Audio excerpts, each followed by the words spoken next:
السلام علیکم۔ امید ہے آپ لوگ خیریت سے ہوں گے۔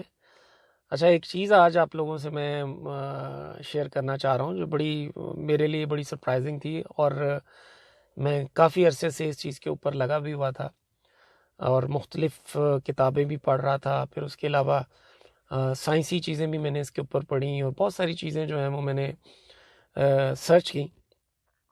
تو وہ ایسی چیز، مطلب میں یہ سوچ رہا تھا، میں یہ ڈھونڈ رہا تھا کہ اللہ تعالیٰ نے انسان کو ایسی کون سی خوبی دی ہے جو تمام انسانوں میں ایک جیسی ہے، تمام انسانوں میں اللہ تعالیٰ نے رکھ دی ہوئی ہے، اور تمام انسان اس چیز کا استعمال کرتے ہیں۔ اور ایسی کون سی خوبی ہے جو اللہ تعالیٰ نے انسان میں سب سے اعلیٰ رکھی ہے؟ تو میں بڑا جو ہے وہ اس کے اوپر ورکنگ کر رہا تھا، سرچنگ کر رہا تھا۔ تو کہیں سے بھی جو ہے نا وہ خاطر خواہ مجھے جو ہے وہ تسلی نہیں ہوئی، تو کیونکہ نہ سائنس اس چیز کے اوپر کوئی بیان دیتی ہے، نہ کہیں کسی موٹیویشنل سپیکر یا موٹیویشنل بک کے اوپر کوئی اس طرح کی چیز مجھے کہیں اس طرح کی کوئی چیز نہیں ملی۔ تو الٹیمیٹلی میرا پھر دھیان جو ہے وہ اللہ کی کتاب کی طرف گیا، قرآن مجید کی طرف گیا۔ تو میں نے تفاسیر پڑھنی شروع کی، معارف قرآن پڑھی، پھر اس کے بعد تفسیر ابن کثیر پڑھی، پھر بیان القرآن پڑھی، اور بھی جو ہے تفسیر مظہری، اور میں ان کو بھی کوشش کر رہا ہوں کہ اللہ تعالیٰ ہم سے کہاں کیونکہ ظاہر ہے قرآن کو سمجھنے کے لیے کسی جید عالم کی جو ہے وہ آپ کو ضرورت ہے، اور وہ آپ کو صحیح سے کھول کے چیزیں بیان کرے تاکہ آپ سمجھ سکیں۔ اور اس کا بہترین ذریعہ تو یہی ہے، تفاسیر ہیں، کہ آپ تفاسیر جو ہے وہ پڑھیں، دیکھیں کون سے عالم کس پوائنٹ کے اوپر کس طرح سے جو ہے وہ بیان کر رہے ہیں۔ تو یہ جب سرچنگ پہ گیا تو مجھے احساس ہوا کہ اس کا سب سے جو ہے وہ اعلیٰ جواب جو ہے وہ ڈاکٹر اسرار احمد نے اپنی تفسیر میں لکھا، اور آئی واز امپریسڈ، میں بڑا امپریس ہوا اس چیز کے اوپر کہ انسان کی سب سے اعلیٰ خوبی جو ہے وہ انہوں نے قرآن سے کس طرح سے لے کے بیان کی۔ تو اب آپ سوچیے گا، انڈرسٹینڈ کیجئے کہ اللہ تعالیٰ نے انسان کو سب سے اعلیٰ خوبی کیا دی ہے۔ اس چیز کو بیان کرنے سے پہلے میں آپ سے جو ہے وہ پہلے اس کی ڈیٹیل تھوڑی سی بیک گراؤنڈ بتاتا ہوں کہ ڈاکٹر اسرار احمد نے بڑی خوبصورت ایک جو تشریح کی ہے وہ کی ہے سورہ رحمان کی۔ اب سورہ رحمان ہم تقریباً دوسرے تیسرے دن تو تقریباً ہر بندہ سنتا ہے، اور اس میں آپ دیکھیں کہ اللہ تعالیٰ نے اس کو سورہ رحمان کو شروع کیسے کیا۔ الرحمن، اب یہ تھوڑا سا سوچیے گا، اب ڈاکٹر اسرار احمد جو ہے وہ اس کے بارے میں کیا کہتے ہیں۔ وہ کہتے ہیں اللہ تعالیٰ نے اپنی 4 چیزوں کا اس میں بڑا زبردست سورہ رحمان میں جو ہے شروعات میں ہی جو ہے وہ خلاصہ کر دیا ہے کہ 4 چیزیں ایسی ہیں جو بڑی اعلیٰ ہیں۔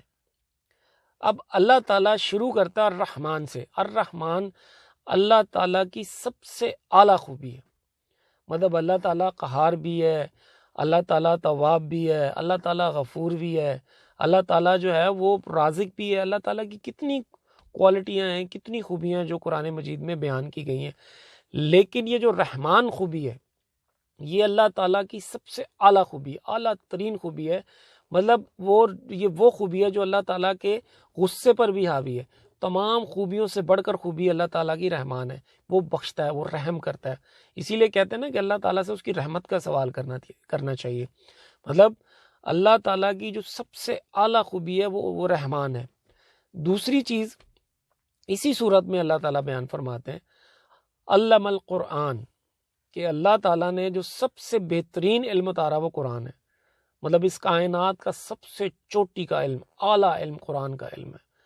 تیسری چیز خلق الانسان، کہ اللہ تعالیٰ کی جو سب سے اعلیٰ مخلوق ہے جو اللہ تعالیٰ نے پیدا کی وہ انسان ہے۔ ہم کہتے ہیں نا انسان اشرف المخلوقات ہے، اللہ نے یہاں بھی بیان کر دیا۔ اب ساتھ ہی اللہ تعالیٰ کی جو ذات فرماتی ہے علمہ البیان، کہ ایک تو انسان کو پیدا کیا، پھر اس کو بیان سکھایا، بولنا سکھایا، بات کرنی سکھائی۔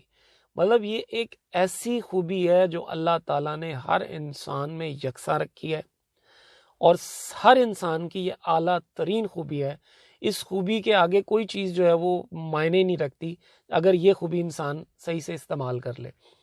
مطلب آپ غور کیجئے، ڈاکٹر اسرار بڑی پیاری بات کرتے ہیں کہ اللہ تعالیٰ کی تمام خوبیوں میں سے چوٹی کی خوبی وہ رحمان ہے. چوٹی کا علم قرآن کا علم ہے. چوٹی کی مخلوق اللہ تعالیٰ نے جو پیدا کی وہ انسان ہے, اور انسان کی چوٹی کی جو خوبی ہے وہ اس کا بیان ہے. بیان, بولنے کی طاقت, بیان کرنے کی طاقت. اب اس کو میں مزید آگے لے کر گیا, آگے اس کو میں نے سرچ کیا اور تھوڑا سا اس کے اوپر میں نے غور و خوض کیا, تو مجھے واقعی احساس ہوا کہ واقعی یہ جو چیز ہے, یہ جو بیان کی طاقت ہے, بولنے کی طاقت ہے, جو زبان کی طاقت ہے, یہ اتنی مضبوط ہے کہ اس کو استعمال کر کے انسان بہت کچھ جو ہے وہ کر سکتا ہے. اس کا استعمال آپ یہ دیکھیں, اگر کوئی شخص آپ کے ساتھ بدگمان ہو گیا, یا کوئی چیز, کوئی شخص آپ سے ناراض ہو گیا ہے, یا آپ کسی سے ناراض ہو گئے ہیں, تو آپ اس کے پاس چلے جائیں یا وہ آپ کے پاس آئے, تو جب دو باتیں ہوتی ہیں جو ایک دوسرے سے بات کرتے ہیں, ایک دوسرے سے گلے شکوے کرتے ہیں, تو فوراً وہ ناراضگی بھی دور ہو جاتی ہے ایک وقت کے ساتھ ساتھ. آپ نے غور کیا ہوگا. اور یہی بیان کی طاقت آپ کی رائے دوسرے کے حوالے سے بدلنے میں مدد دیتی ہے.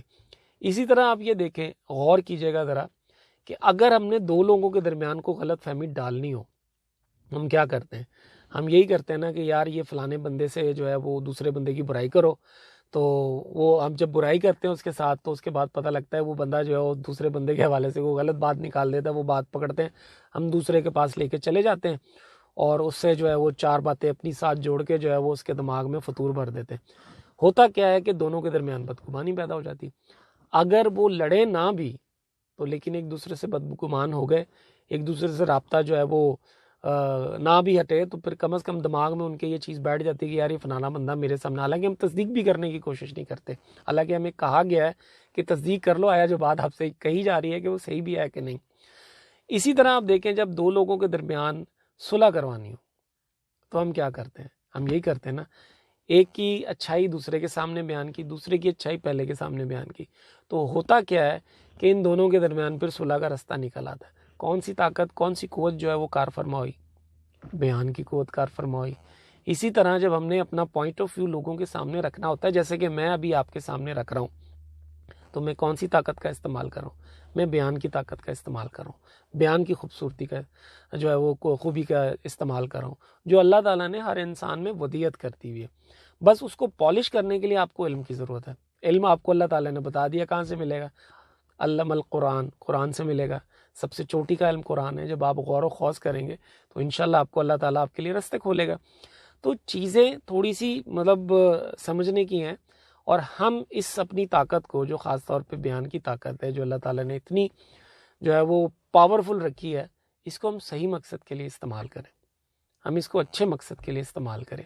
لوگوں کے درمیان جدائی, غلط فہمیاں ڈالنے میں نہ جو ہے وہ اس کو استعمال کریں, کسی کی غیبت کرنے میں استعمال نہ کریں, کسی کی بھلائی کے لیے استعمال کریں, لوگوں کے دل جوڑنے کے لیے استعمال کریں, ایک دوسرے سے تعاون کرنے میں استعمال کریں, ایک دوسرے کے حوالے سے اچھی رائے قائم کروانے کے لیے استعمال کریں, اور اچھے مقصد کے لیے استعمال کریں, تبلیغ کے لیے استعمال کریں, اللہ کے دین کے لیے استعمال کریں. تو یہ قوت کا استعمال جو ہے وہ اب آپ کے اپنے ہاتھ میں ہے. یہ تو اللہ تعالیٰ نے آپ کو دے دیا, آپ اس کو اچھے سے استعمال کریں, برے سے استعمال کریں. It's all up to you. تو میرا آپ سے صرف یہی کہنا تھا, یہ چھوٹا سا جو ہے وہ تحفہ سمجھ لیں میری طرف سے, جو میں سمجھا, جو مجھے لگا کہ یہ صحیح چیز ہے, آپ لوگوں تک پہنچنی چاہیے, تو میں نے آپ لوگوں سے شیئر کر. اگر آپ کو پسند آئے تو میرے چینل کو ضرور سبسکرائب کیجیے گا, اور نوٹیفیکیشن بیل جو ہے اس کو بھی آپ جو ہے وہ کر دیجیے گا, تاکہ آپ کو میری ویڈیوز جو ہے وہ آتی رہیں.